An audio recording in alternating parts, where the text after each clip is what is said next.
Ano ka ba, Tita Patty? Ayaw niyo po bang pakita ko kay nanay na wala naman po siyang rason para lapitan pa po ako?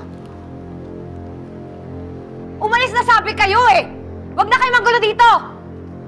Kung may pinaglalaban ka, magdemanda ka! Oo! Magdedemanda talaga ako. Pero hindi ako aalis dito hanggat hindi ko nakukuha yung anak ko!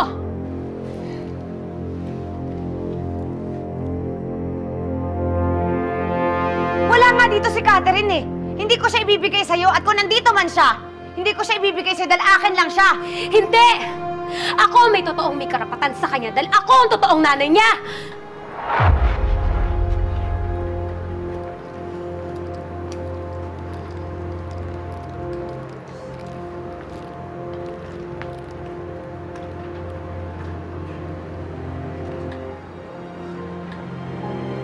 Kayo po ang nanay ko?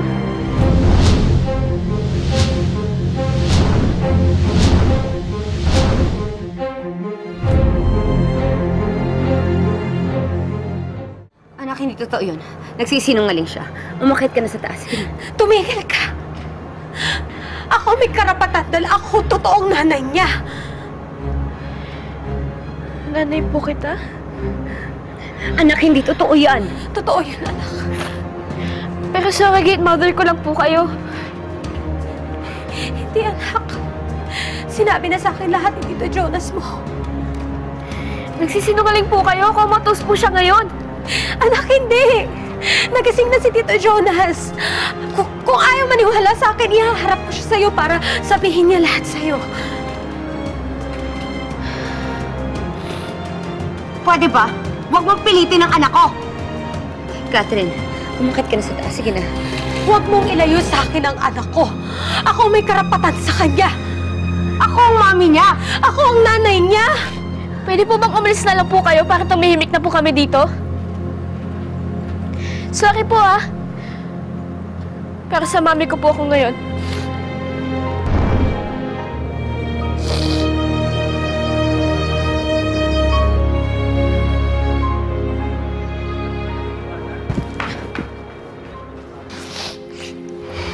Oo.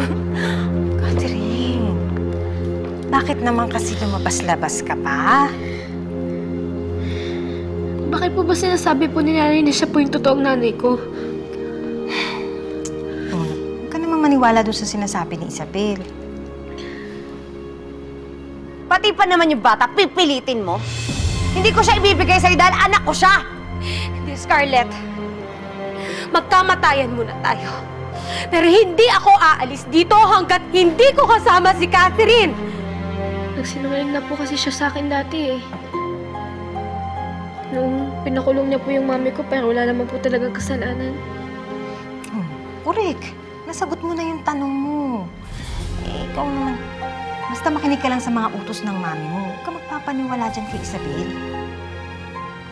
Anak ko siya, Isabel! At hindi ko siya ibibigay sa'yo!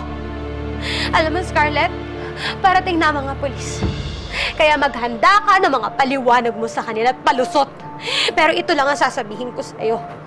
Kahit kasing daang kasinungalingan ang sabihin mo sa kanila, lalabas at lalabas pa rin yung totoo na ako pa rin ang ina ni Catherine na pinagkait mo. Si Tito Jonas daw po. Gising na daw po siya. Pati ba naman yun, papaniwalaan mo? Siyempre, hindi yun totoo. Siguro nga po. Kilala ko na rin naman po si nanay. Siguro nga dapat hindi po ako naniniwala sa lahat ng mga sinasabi niya.